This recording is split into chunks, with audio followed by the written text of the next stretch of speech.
In Houston, Texas, a tragic accident stole 13-year-old Emily's mobility. Doctors gave up, leaving her mother hopeless. But one 27-year-old mechanic saw a chance to change her life.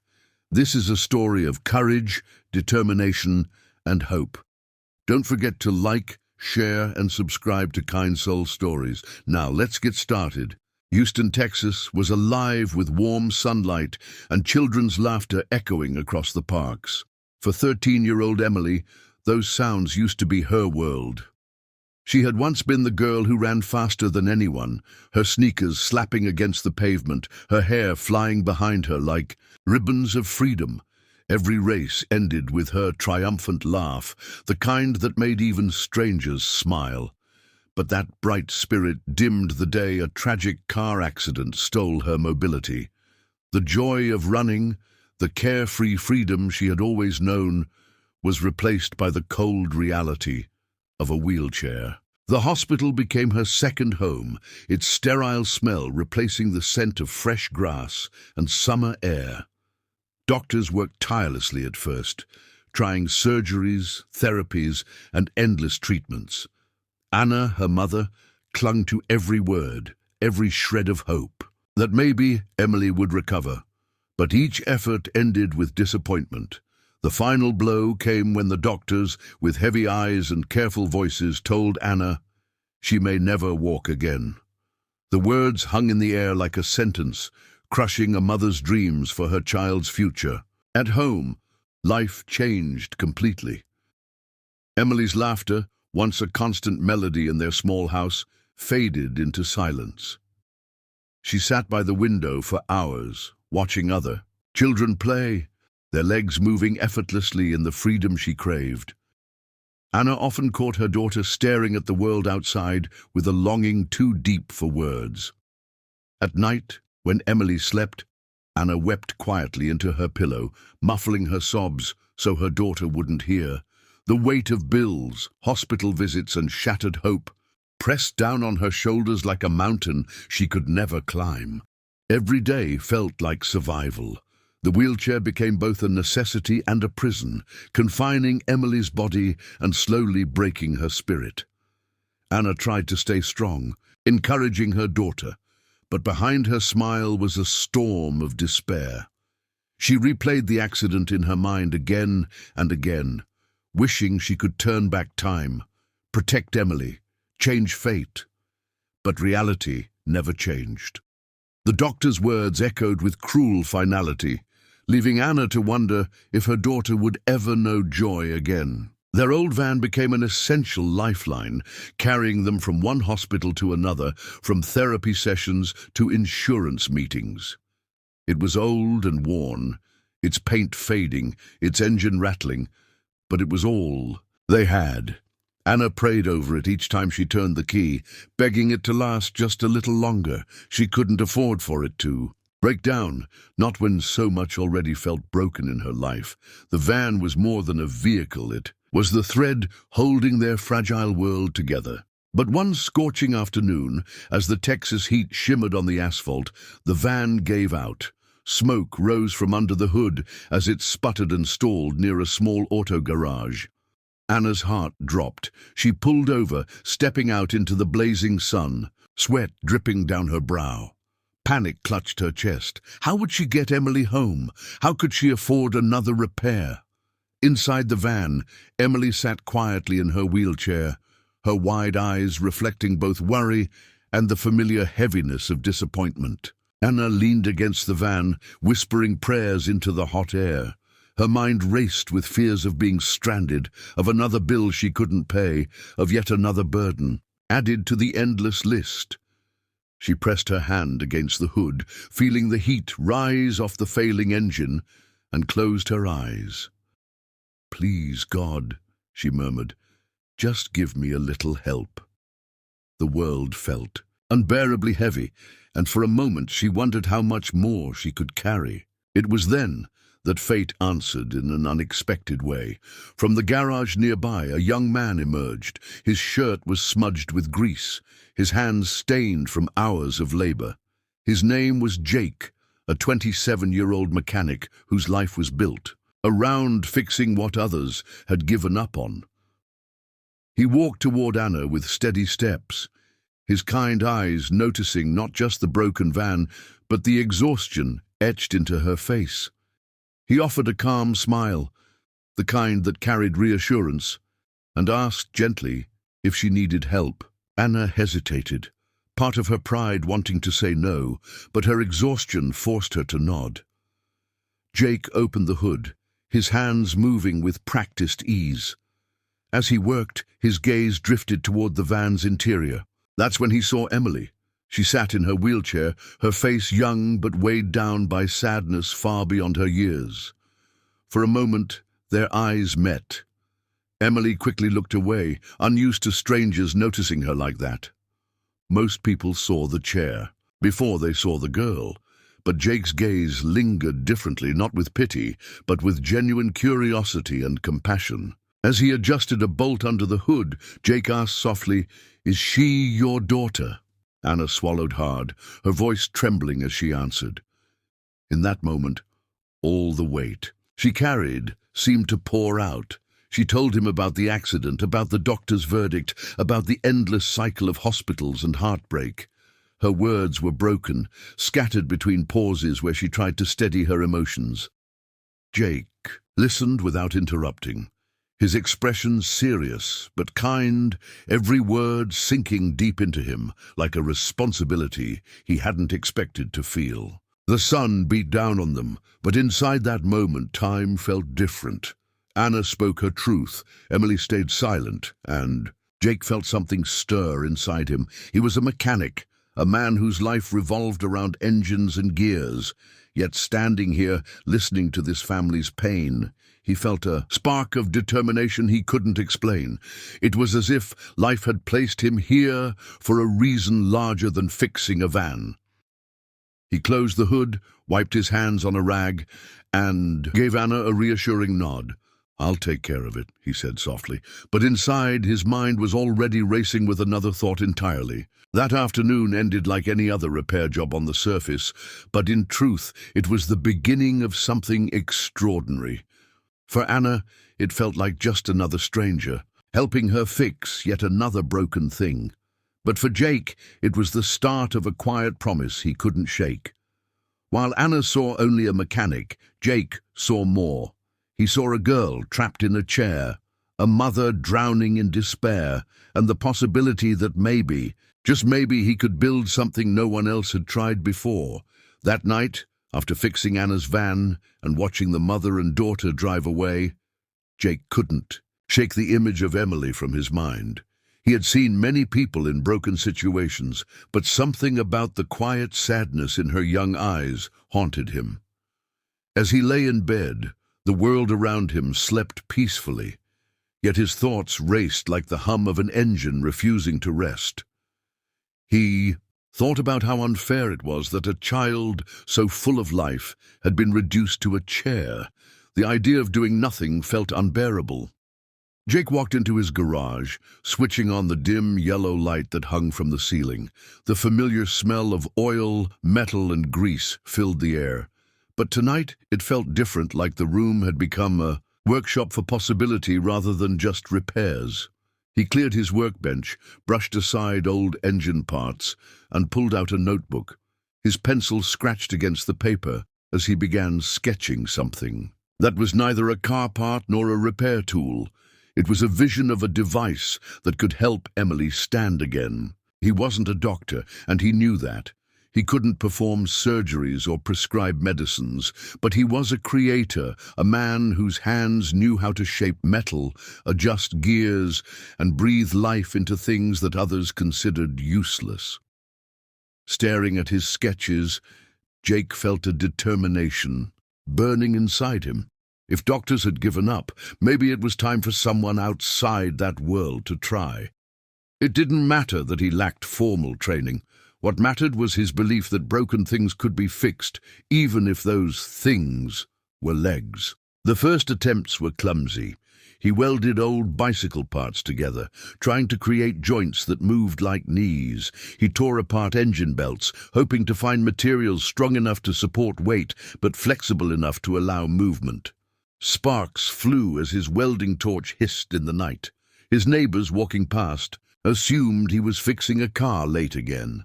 To them, he was just the hard-working young mechanic who always seemed lost in his projects.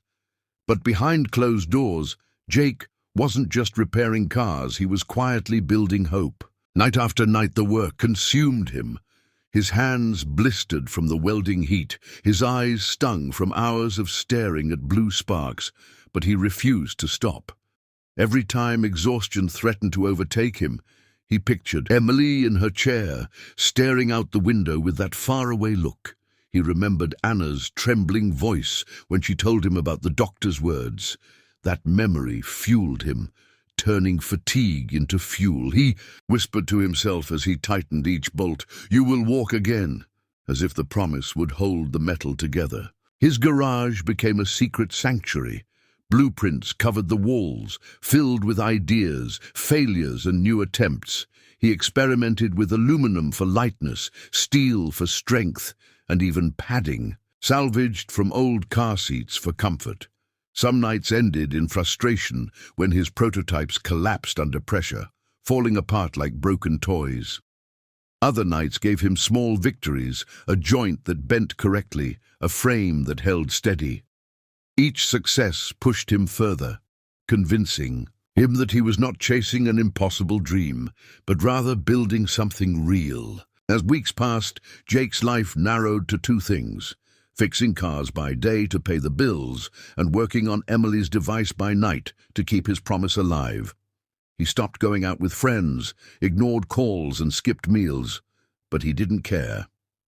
His purpose had shifted. The world might never know what he was doing, but he knew he was building more than metal. He was building freedom for a girl who had lost hers. The thought made every sacrifice worth it. One evening, his neighbor, Mrs. Turner, knocked on his garage door. She was an older woman who often brought him food when she noticed he worked too late. Peeking inside, she saw the strange contraption forming on his workbench. "What on earth are you building, Jake?" she asked with curiosity. He smiled faintly, wiping sweat from his forehead. "Just something for someone who needs it." She raised her brow but didn't press further. Instead, she placed a plate of food on the counter and left. Even she couldn't guess the miracle growing inside that cluttered garage. Jake knew he had no guarantee of success. There were nights when fear crept in. What if it failed? What if he gave Emily false hope? The thought terrified him. But then he remembered the way her eyes looked when he first saw her in the van. They weren't just sad, they were waiting for someone, anyone, to believe in her again. That image overpowered his doubts. Failure wasn't an option, not because he was certain of success, but because trying mattered more than surrendering, just as the doctors had done. His breakthrough came on a night when rain pounded against the roof of the garage, thunder echoing like drums of encouragement. He adjusted the joints of the device one last time, tightening every screw until it felt solid. The frame stood tall, balanced, almost lifelike in its structure.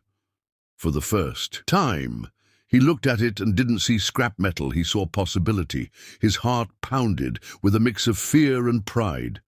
The device was far from perfect, but it was real. It was something that could be tested, something that might just give Emily the chance to stand. He ran his hand along the smooth steel, whispering as though Emily herself was standing before him. "This is for you," he said softly. In his tired eyes, the device wasn't just a machine. It was a promise, carved into metal. Each bolt represented his sleepless nights, each weld carried his determination, and every piece of it held his belief that miracles could be built by ordinary hands. For Jake, this wasn't just invention, it was destiny. The garage fell silent after weeks of clattering, hammering, and sparks. Jake stood back, staring at his creation under the dim light. He didn't know how Anna or Emily would react. He didn't know if it would work perfectly or break under pressure. But he knew one thing with absolute certainty: he had tried. And sometimes trying with all your heart was the closest thing to a miracle a person could offer. With his chest heavy with anticipation, Jake whispered once more into the quiet night, "You will walk again." The day had finally arrived. Jake had rehearsed it in his mind countless times, but when Anna's van pulled into the driveway of his garage, his heart pounded like a drum. Emily sat quietly in her wheelchair, her small hands folded in her lap. She looked both curious and uncertain, her eyes scanning the dimly lit space filled with tools and metal. Anna stood close behind her, clutching her daughter's shoulders as though protecting her from another disappointment. Jake swallowed hard, wiped his hands on his worn jeans, and took a deep breath. It was time to reveal what weeks of sleepless nights had created. Emily's gaze landed on the device, standing tall in the corner. It wasn't polished or shiny like something out of a hospital. It was rugged, made of strong steel, with padded supports and carefully adjusted joints. To anyone else, it might have looked like a strange machine built from spare parts, but to Jake, it was a dream forged into reality. Emily tilted her head, her brows furrowing with curiosity. "What is it?" she asked softly, her voice carrying both hope and doubt.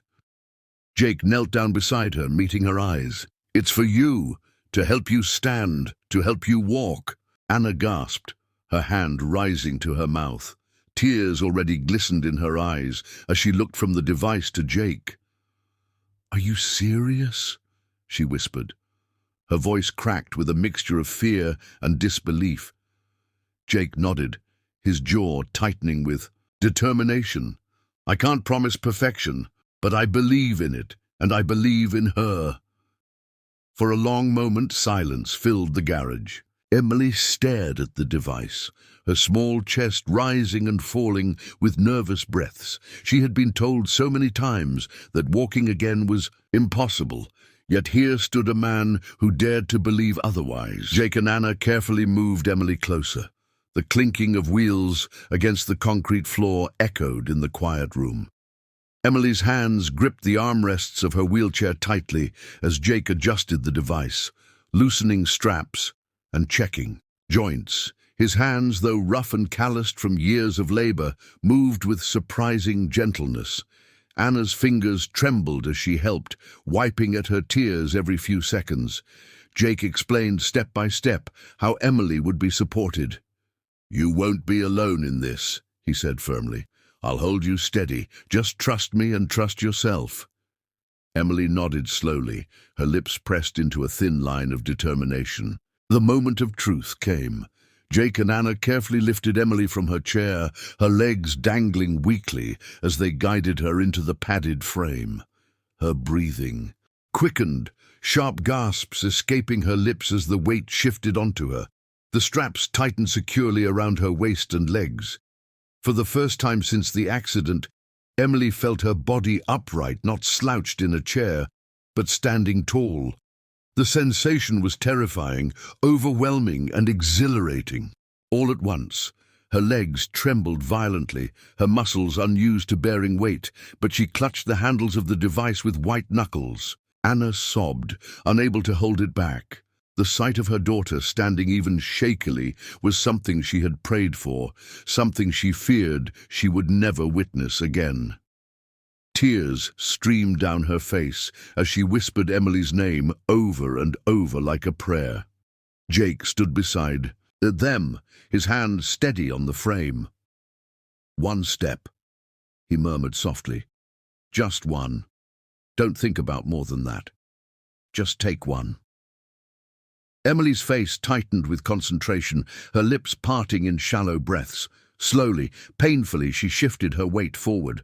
Her foot dragged, then pressed down. A single step.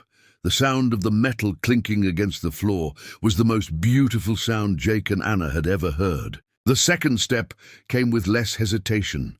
Her body still trembled, but her determination grew. She looked up at her mother, who was now sobbing uncontrollably, her hands pressed to her mouth as if holding in a scream of joy. "Mom," Emily whispered. Her voice shook, but her eyes shone with something Anna hadn't seen in months, hope. With Jake. Steadying her, Emily took another step, then another. The garage echoed with the soft thuds of her feet and the sound of Anna's cries. For the first time since the accident, the future didn't feel closed off. It felt wide open. Jake's own throat tightened as he watched. Every bolt he had tightened, every sleepless night, every moment of doubt, it all came down to this. And it was working. Emily was walking. Not smoothly, not without effort, but walking. Nonetheless, the raw determination on her face was more powerful than anything he had ever witnessed. He glanced at Anna, who reached out and touched his arm, her grip desperate and grateful. "Thank you," she whispered, her voice shaking. Jake shook his head, his voice low and humble. "Don't thank me, thank her. She's the one walking." Word of what had happened spread faster than Jake could have imagined. Within days, neighbors were visiting the garage, eager to see the miracle mechanic and the girl who had taken her first steps. Local news reporters showed up with cameras, asking questions, filming Emily as she demonstrated her slow but steady progress in the device. Headlines read, "Mechanic builds hope for disabled girl," and "From Greece to miracles, Texas man helps girl walk again." Strangers sent letters of encouragement and donations poured in to help improve the design. But through it all, Jake remained the same. Quiet, humble and focused only on Emily's progress. When reporters asked him how he felt about being called a hero, Jake only shook his head. "I'm no hero," he said simply. "I didn't perform a miracle. I just fixed what was broken." His words struck a chord. Across the community, people saw not just a mechanic, but a man who believed when others gave up. Anna, standing beside him, told the cameras through tears, "Doctors told me to give up hope. But this man, he gave my daughter back her future." Emily, holding her mother's hand, smiled shyly at the cameras. "He believed in me," she said. For Emily, those first steps were more than just movement, they were freedom. Freedom to dream again, freedom to imagine a life beyond the chair that had confined her. Each day, she practiced in the device, her steps growing stronger, her confidence building. Anna no longer cried herself to sleep at night. Instead, she prayed in gratitude, watching her daughter reclaim pieces of the life she had lost. And Jake, though he avoided the spotlight, carried a quiet pride in knowing he had helped change their story, not with medicine or surgery, but with belief, persistence, and the work of his hands.